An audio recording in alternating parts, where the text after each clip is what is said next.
Right. I think we can get started. Yeah, like we all know today's topic, breaking into tech, the roadmap for beginners. So this tonight's webinar, it's for those, trying to find their way into tech, and for those who already started but might still be struggling. So in today's webinar, we're just going to, talk about some of the challenges and how you could, navigate over these challenges.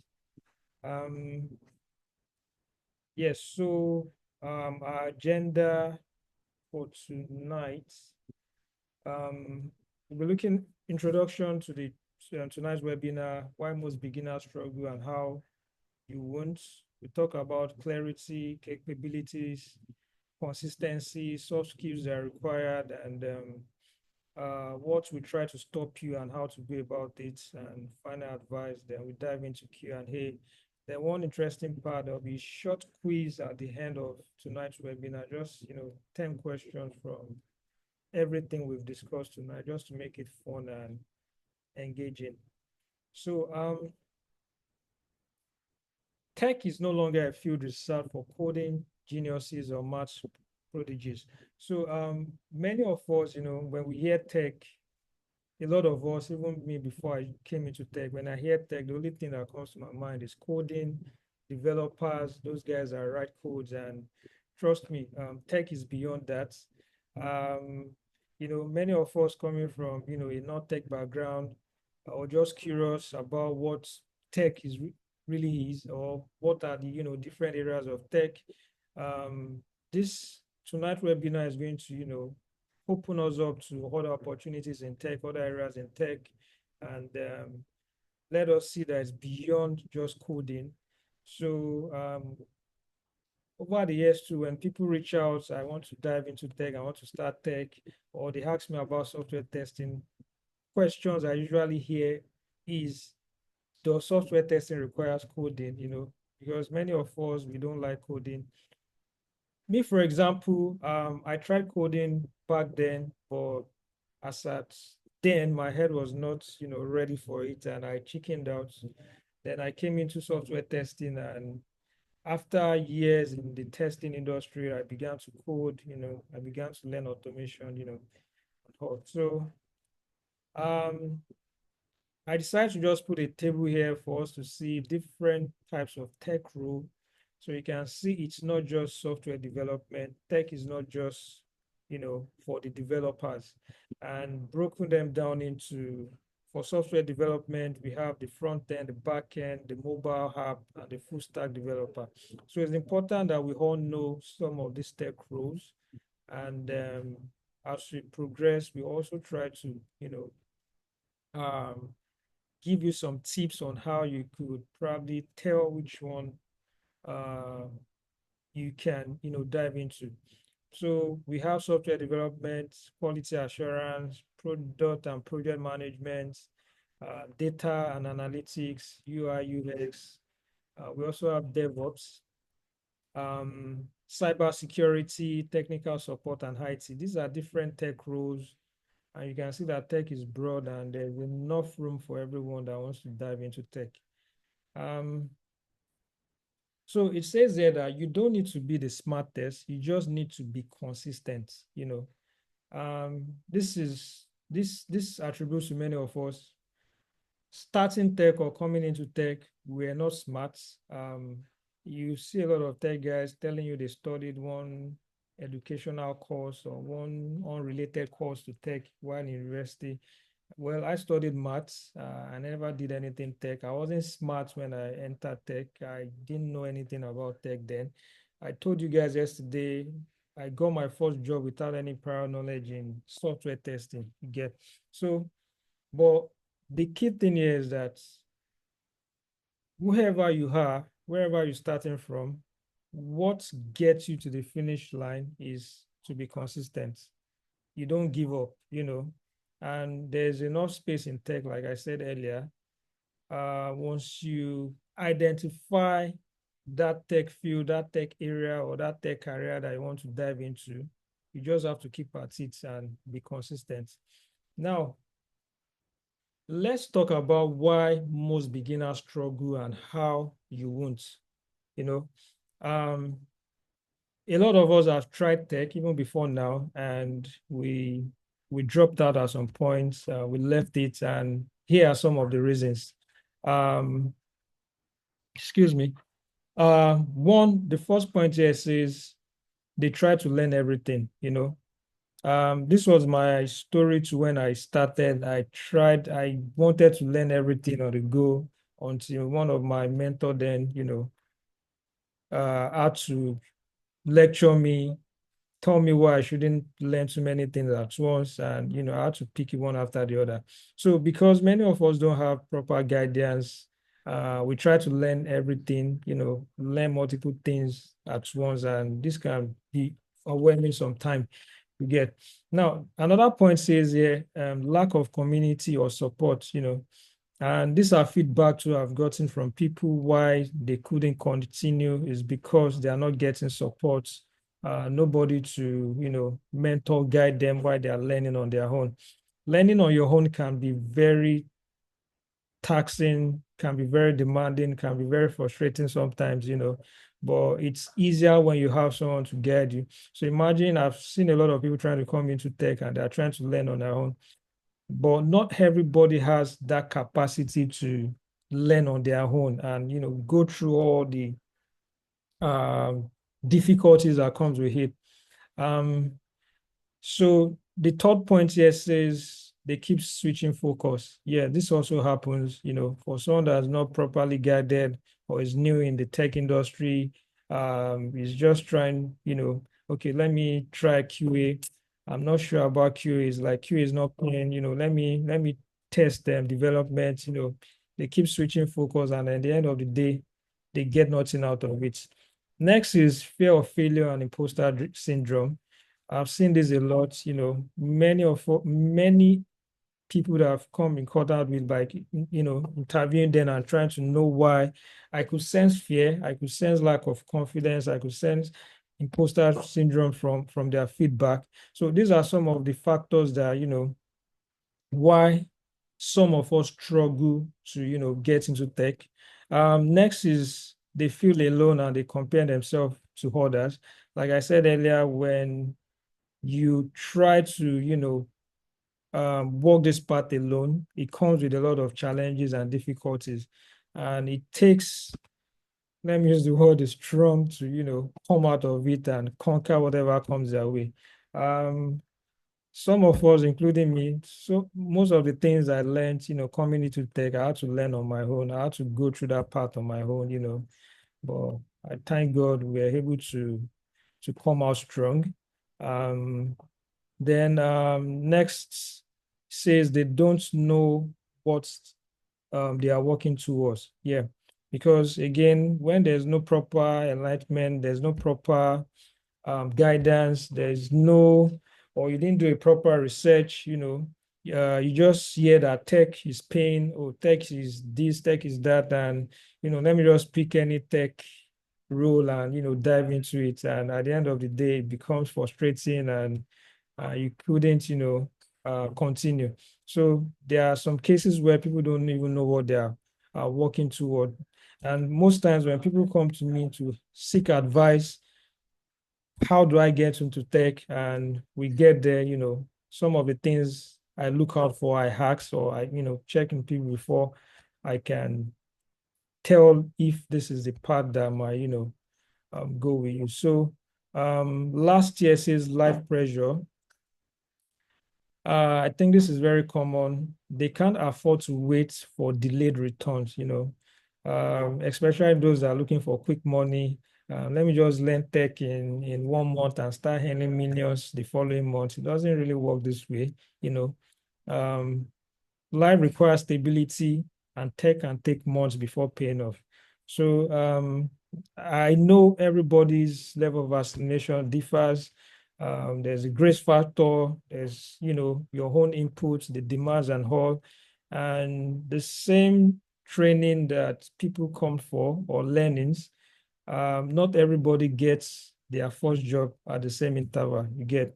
So it can take months, 1 month, 2 months, 3 months, 4 months depending on how strong and consistent you are in it.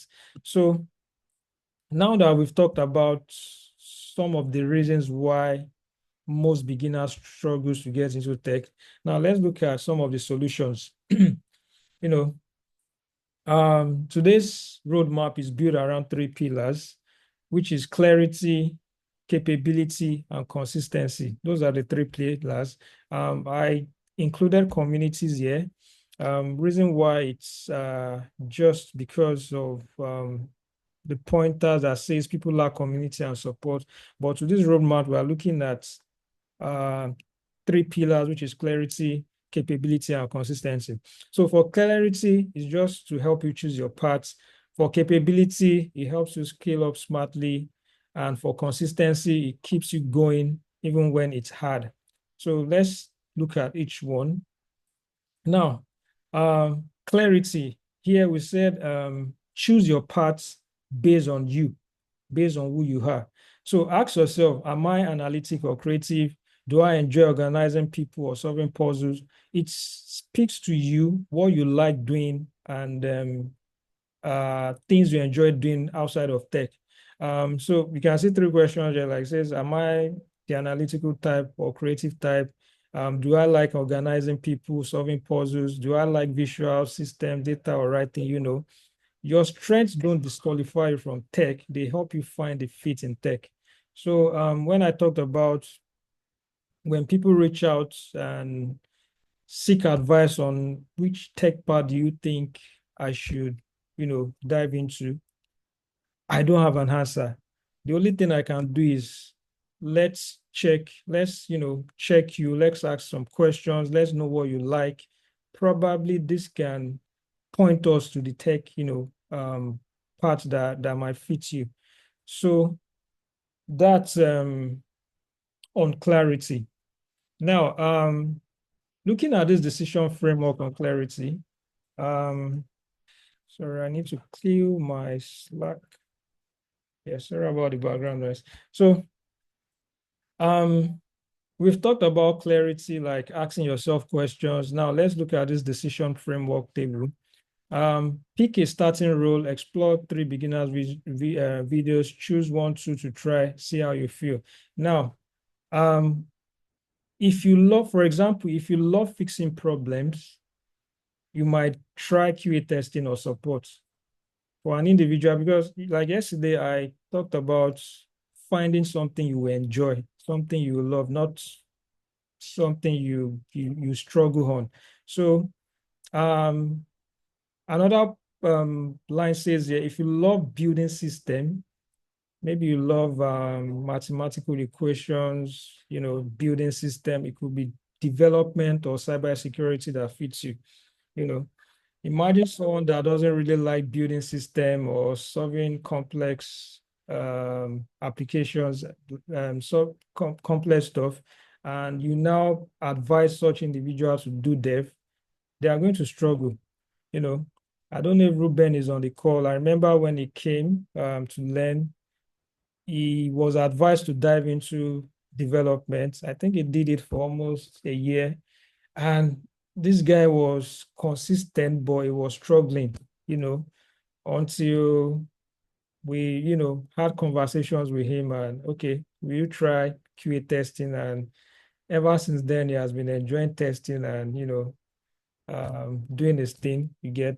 So it's always good to ask yourself, don't just come into tech because everybody is going into tech, or don't just choose a tech path because everybody is doing QA or because everybody is doing development. Ask yourself all these questions, identify what you like, and see if it can, take you to the tech path you want to be. For those that like telling stories, like colors, like designs, probably UX and writing could be, UI, UX design or writing could be their tech parts. Then are you the type that like, organizing ideas, or you like, managing people? Probably you guys want to do a get together in your company organization. Before you know, you're the head of organizing committee. Probably project management could be something you like, business analyst and the likes, or operations. Now, so we've talked about clarity. Now let's look at capability, skill up smartly. So now that you've identified the tech area you want to try, the next thing is capability. You've gotten clarity. Now let's talk about capability, what you actually need to learn, you know. So ask yourself, what is that one role I'm focusing on right now? Is it software testing? Is it software development? Is it project management? Next, what are the three core tools or skills I need for this role, you know? And three, what free or low cost can help me learn them? You get? So following these paths has helped you, stay focused. Unlike someone that doesn't even know what they really want, and as they are trying QA, they're already thinking about development, PM, why they are even learning QA, such individual is not focused. So here, you've gotten clarity. Now you want to build capability, and we are saying here that once what's that one role I'm focusing on right now? Once you've made that decision, what are the three core skills I need to learn on that role? We're going to break this down further, and what free or low cost can help me learn them. Now,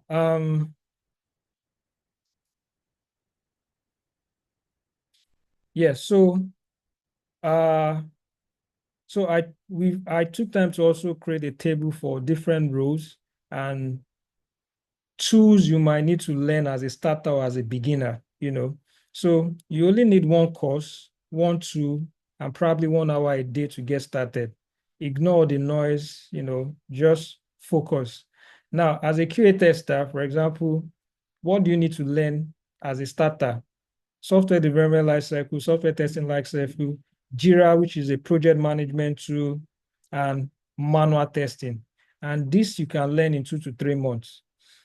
I always tell people, yes, you can learn software testing in 2 to 3 months. So this is not just a word of mouth. This is reality, things we've seen, people learning the basics in 1 month and learning their job, We know growth is a continuous exercise, but can you learn the basics of software testing and land your first job within 2 to 3 months? The answer is yes. Are you ready to stay focused? Yes. Are you ready to give in to the demands? If your answer is yes, all this is possible, And like I always tell people, how much you put in determines how fast you get something out of it. For someone that spends 1 hour daily on software testing, you can't compare it with an individual that puts in more than 6 hours daily, So, like I said yesterday, our time frame is in our hands. It just depends on how much we are willing to put in. All right. Another role here is software and front-end development. You want to get started, learn the basics, HTML, CSS, JavaScript, learn all this within 4 to 6 months, build something. Trust me, you are in it. Data analyst, must know tools for beginners, Excel, SQL, data visualization. Same thing, UI, UX designer, learn Figma, wireframing, design thinking, this in 2 to 4 months.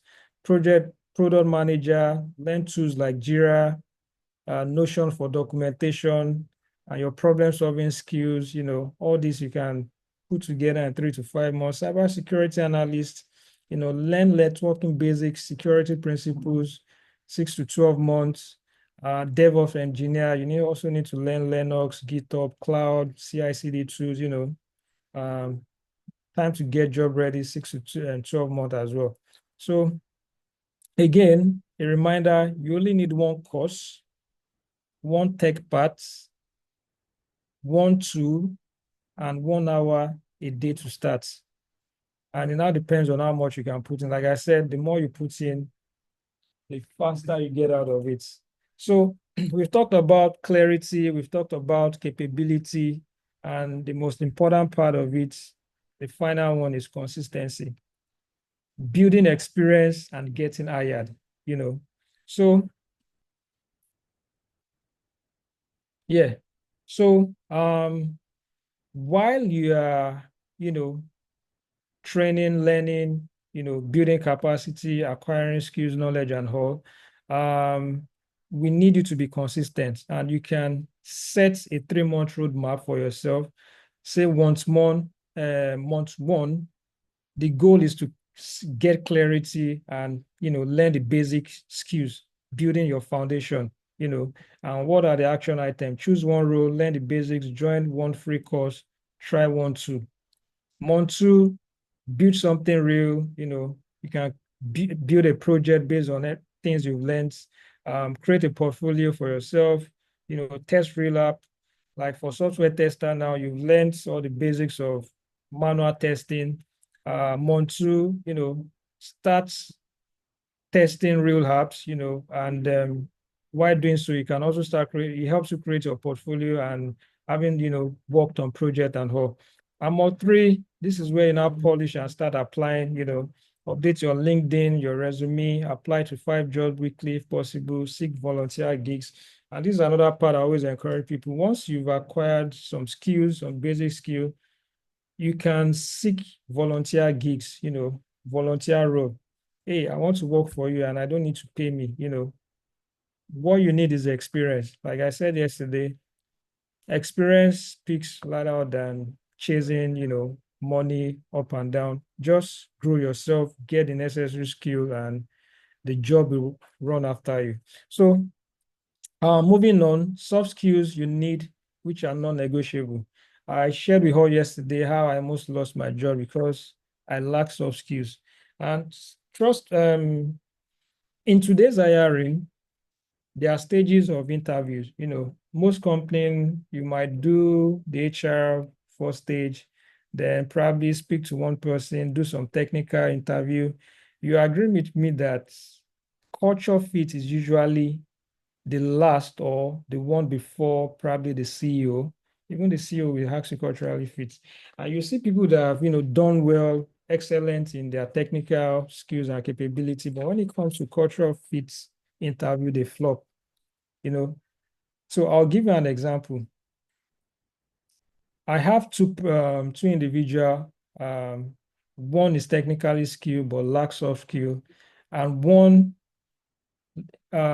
is lacks the technical skills but has the soft skills that are needed for the job. Now, the question is, who do you think I'm going to go for? My answer is I'll go for the guy that has the soft skills. And my reason is this. Someone that has the soft skills will make work easy for you. Someone that has, some of these soft skills will make life easy for you. We make work enjoyable for you. And back then, yes, I had the technical skill, but I was frustrating my project managers, my leads, because one, I wasn't communicating. Two, I was not managing my time well. Three, I was not paying attention to details. Four, I was not collaborating proper. I was just, feeling like, yes, I'm technically fit, but on the other side, I'm not, I lack a lot of soft skills. So it's important as we are building our technical skills, we should also build our soft skills, you know. Communication, very key. Problem solving, explain how you fix something, not just I fixed it or I did this. You should be able to, explain and break it down how you are able to fix it. Growth mindset, learn from failures. You know, everything every challenges that comes, we are learning from it. Everything we think is a failure, you tried your hand or you tried building something and it's not working. No, we are learning from it. And I always tell people, even when you go for interviews and you get rejection, there's a learning from it. We are meant to learn from every interviews.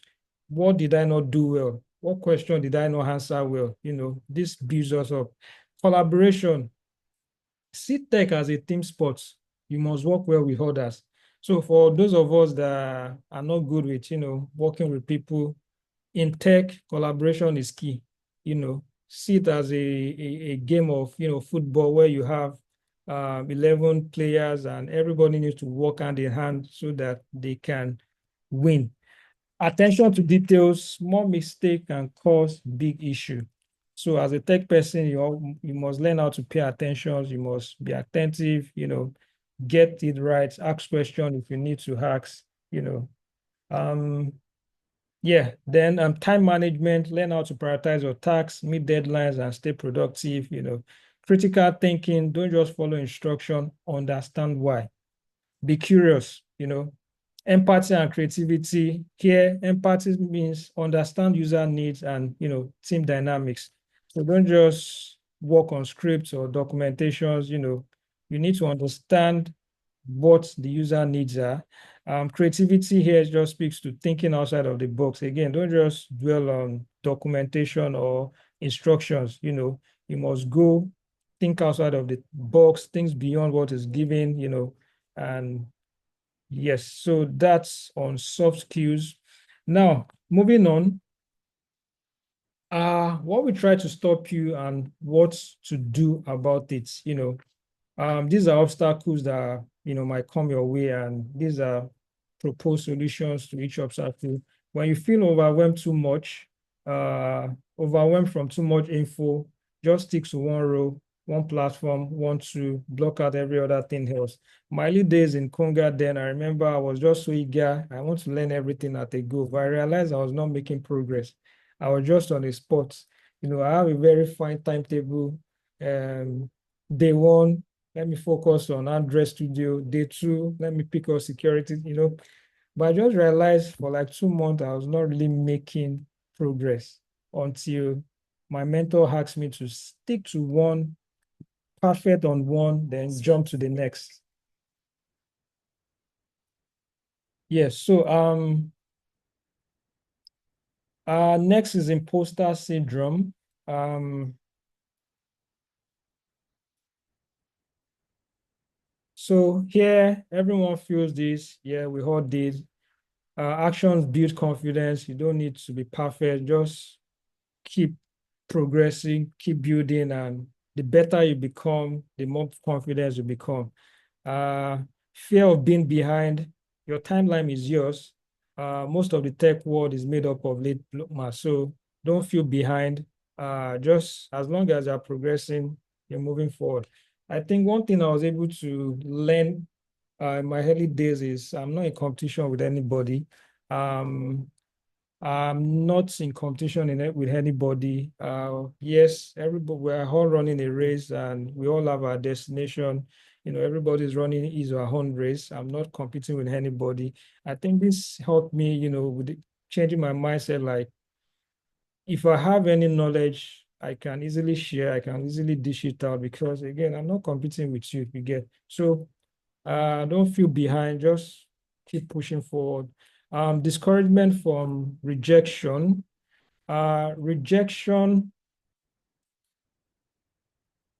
Rejection does not equal failure. It simply means feedback, you know.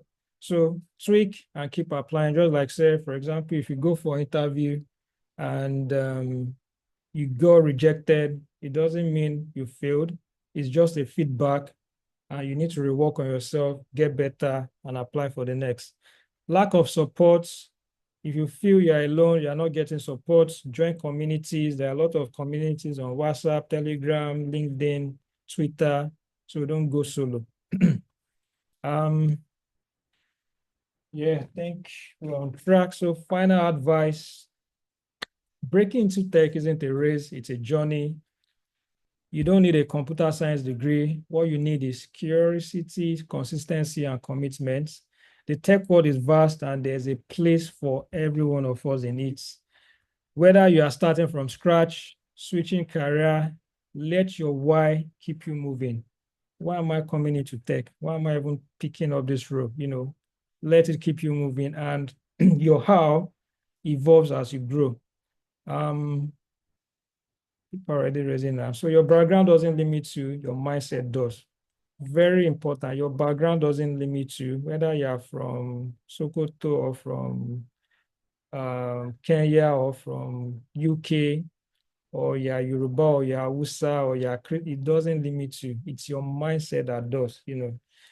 Just like my father always say, a lizard in Nigeria cannot get to London and become an alligator. No, it is who you are here, you also become there. It is the mindset you carry here, you still carry there. All right. So finally, growth mindsets. We discussed all this yesterday, and it's just more like a reminder. Applied knowledge is never wasted. What you put in now, even in your current role, is what define your tomorrow. So we can still read up on all this, And finally, your future is created by what you do today and not tomorrow. Small, consistent steps build great career. All right, so I think that